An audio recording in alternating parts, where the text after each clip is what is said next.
हरियाणा की हमारी संस्कृति है। हमारे हरियाणा का जो खान पान है अलग अलग क्षेत्र में अलग अलग है। कहीं की बर्फी फेमस है, कहीं की अमृति फेमस है, कहीं का घेवर फेमस है, कहीं का हमारा जो घेवर के साथ साथ फिरनी है वो फेमस है। यहाँ पर सर्वे की रिपोर्ट आ रही थी, उस सर्वे की रिपोर्ट के अंदर एक तरफा कांग्रेस के पक्ष में माहौल था। कांग्रेस इस प्रकार का वातावरण बना रही थी, काम किए हैं। मुझे पता, उन्होंने गरीब के लिए 5 लाख रुपए का आयुष्मान कार्ड दिया है। आज गरीब व्यक्ति को इस बात की चिंता नहीं है कि उसके इलाज के लिए पैसा कहां से आएगा। ये जनता पार्टी के सभी कार्यकर्ताओं का भी मैं दिल से आभार व्यक्त करता हूं, जिन्होंने इतनी कड़ी मेहनत और सरकार की डबल इंजन की नीतियों को जन जन तक पहुंचाने का काम किया है। मैं उन सब कार्यकर्ताओं को भी दिल से आभार व्यक्त करता हूं, उनको धन्यवाद देता हूं कि उनकी मेहनत के कारण हम तीसरी बार सत्ता में आए हैं। आदरणीय प्रधानमंत्री जी से शिष्टाचार मुलाकात हुई है, क्योंकि मैंने हरियाणा की जो प्रचंड जीत हुई है उसके बारे में आदरणीय प्रधानमंत्री जी को बताया है। और मैंने कहा है प्रधानमंत्री जी को कि आपको हरियाणा के लोग बहुत प्यार और स्नेह करते हैं, और उसका परिणाम है कि आज तीसरी बार भारतीय जनता पार्टी को इतनी बड़ी सीटें दे करके ये तीसरी बार हरियाणा में डबल इंजन की सरकार बनी है।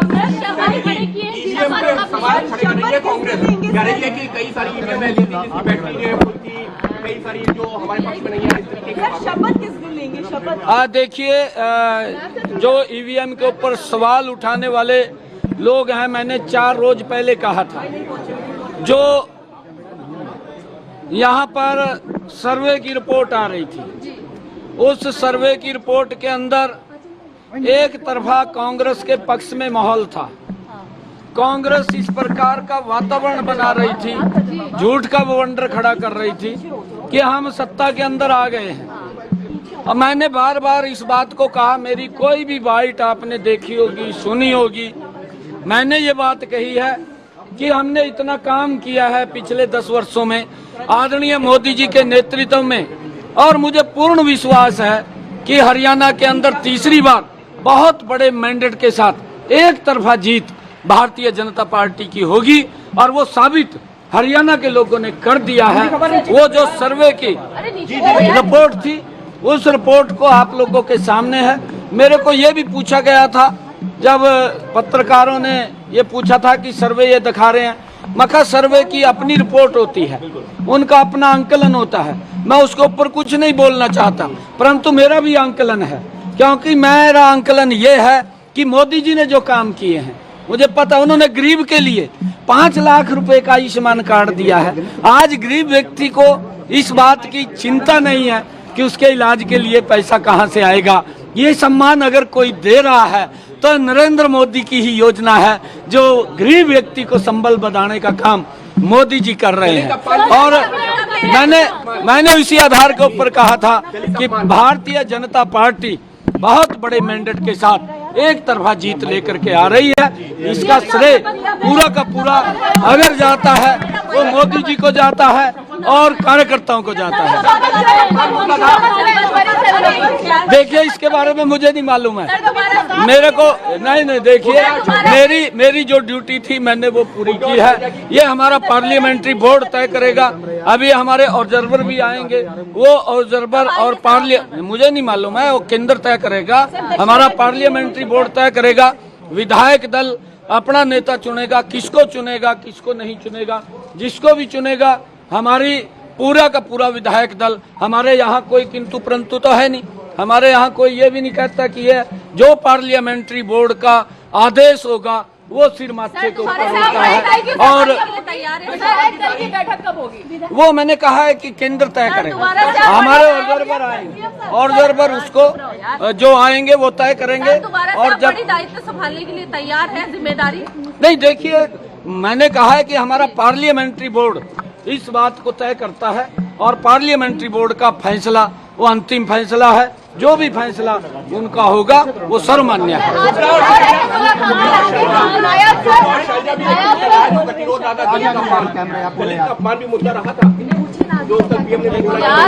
नहीं, देखिए कांग्रेस के डीएनए के अंदर है ये। इन्होंने कभी भी दलितों का सम्मान नहीं किया। दलितों को अपमानित करने का काम ये कांग्रेस पार्टी करती रही है और कांग्रेस हमेशा, आप इनका कार्यकाल देखिए, ये यहाँ से नहीं है। इन्होंने डॉक्टर भीमराव अंबेडकर जी को सम्मान नहीं दिया, उसको अपमानित करने का काम ये कांग्रेस पार्टी ने किया। जिस पवित्र संविधान की रचना डॉक्टर भीमराव अंबेडकर जी जो उसके मुखिया थे, उन्होंने उसका निर्माण किया, उस पवित्र संविधान को भी अपमानित करने का काम ये कांग्रेस पार्टी कर रही है। इन्होंने पिछले इलेक्शन के अंदर उस पवित्र संविधान की बुक उठा करके किस प्रकार का झूठ वो देश के अंदर बोलने का काम किया। मैं बार बार ये बात कह रहा था, इनका झूठ 3 जगह चला है। एक हिमाचल में चला है, एक कर्नाटक में चला है, एक तेलंगाना में चला है, और अब इनका झूठ बिकने वाला नहीं है। अब इनका झूठ राजस्थान ने ठुकरा दिया है, मध्य प्रदेश ने इनके झूठ को ठुकराया है और छत्तीसगढ़ ने इनके झूठ को ठुकराया है। अब हरियाणा के लोगों ने इनको बाहर का रास्ता दिखा दिया है कि ये झूठ बोलते हैं, इनके पास झूठ से सिवाय कुछ नहीं है। इनकी मंशा को, इनकी सोच को आज समझ चुके हैं कि कांग्रेस विकास की बात नहीं करती, झूठ की बात करती है और उस झूठ को लेकर के उनको नकारती है। अनिल विज ने कहा है कि अगर हमें मौका मिलता है तो बिल्कुल सीएम की दावेदारी करेंगे नहीं, मौका मिलेगा तो चूकेंगे नहीं। अनिल विज हमारे नेता हैं, हमारे नेता हैं। वो अगर उन्होंने कुछ कहा है तो वो हमारे नेता बोल सकते हैं, कह सकते हैं। मुलाकात होनी है प्रधानमंत्री से आपकी? मैं आपको बताऊंगा। मेरी सभी उच्च लीडरशिप का मैं धन्यवाद करना चाहूंगा, क्योंकि उन्होंने हमें संभाला है। उन्होंने आकर के हरियाणा के अंदर सभी हमारी बड़ी उच्च लीडरशिप ने, चाहे माननीय अमित शाह जी हैं, चाहे आदरणीय जगत प्रकाश नड्डा जी हैं, आदरणीय ठाकुर राजनाथ सिंह जी हैं, हमारे धर्मेंद्र प्रधान जी हैं, हमारे विप्लव कुमार देव जी हैं, हमारे सुरेंद्र नागर जी हैं और हमारे सतीश पूनिया जी हैं। हमारी जो केंद्रीय उच्च लीडरशिप है उन्होंने हमें संभाला है और हमारे इलेक्शन को गति देने का काम उन्होंने किया है। और जो मोदी जी की नीतियां हैं उनको एक मजबूती से नीचे तक पहुंचाने का काम किया है। हम सबको मिलकर के उनका धन्यवाद करेंगे।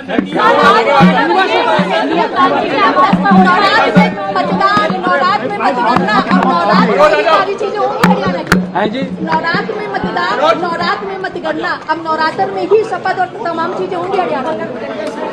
नहीं, देखिए ये विषय नहीं है, ये विषय नहीं है। मैंने कहा है कि हमारा पार्लियामेंट्री बोर्ड उसको तय करेगा, जब भी वो तय करेगा तो हमें जैसा आदेश करेगा। नहीं, हमारी जलेबी हरियाणा की बहुत ही फेमस है।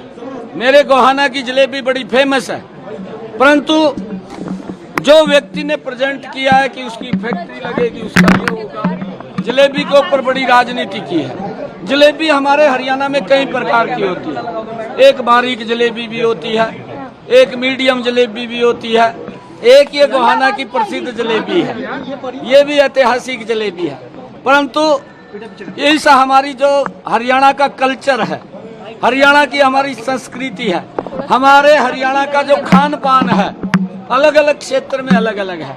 कहीं की बर्फी फेमस है, कहीं की अमृति फेमस है, कहीं का घेवर फेमस है, कहीं का हमारा जो घेवर के साथ साथ फिरनी है वो फेमस है। परंतु उनको तो ये मालूम ही नहीं है कि ये चीजें भी फेमस है। वो तो किसी ने उनकी गाड़ी में एक डब्बा रख दिया और डब्बा रखा तो उन्होंने देखा कि इतनी बड़ी जलेबी यहाँ बनती है, तो उसको लेकर के वो उतावले हुए हैं थोड़े, उनको मालूम नहीं था। जब कल शुरू हुई थी तो पवन खेड़ा ने कहा था कि प्रधानमंत्री नरेंद्र मोदी और गृह मंत्री अमित शाह के यहाँ जलेबियां भिजवाई जाएगी। नहीं, क्यों नहीं भिजवाई? उन्होंने भिजवानी चाहिए थी। नहीं, हम भिजवा देंगे पवन खेड़ा के यहाँ, हम भिजवा देंगे। हमारे माननीय अध्यक्ष जी आप जलेबियां पवन खेड़ा के यहाँ और कांग्रेस के यहाँ पहुँचवाइए, जलेबियां जानी चाहिए वहाँ पे। जेजेपी इतनी बुरी तरह से पिट गई, क्या वजह रही? क्षेत्रीय पार्टियां चल नहीं पाई चुनाव में। है जी। क्षेत्रीय पार्टियां क्यों पिट गई चुनाव में? इनेलो, जेजेपी, आम आदमी पार्टी, ये सब निपट गई चुनाव में। आम आदमी तो भ्रष्टाचार की दलदल में फंसी हुई पार्टी है, वो तो कांग्रेस से आगे है, और कांग्रेस और आम आदमी पार्टी का दोनों का आपस में तालमेल है। ये तो उनकी सीटों को लेकर के झगड़ा हुआ, नहीं तो लोकसभा में तो दोनों गले मिल गए थे, एक दूसरे को गाली भी देते थे, विधानसभा में भी मिलने वाले थे, और तो सीटों को लेकर के तालमेल नहीं बना, क्योंकि लोग समझ चुके हैं कांग्रेस भ्रष्ट है। और देखिए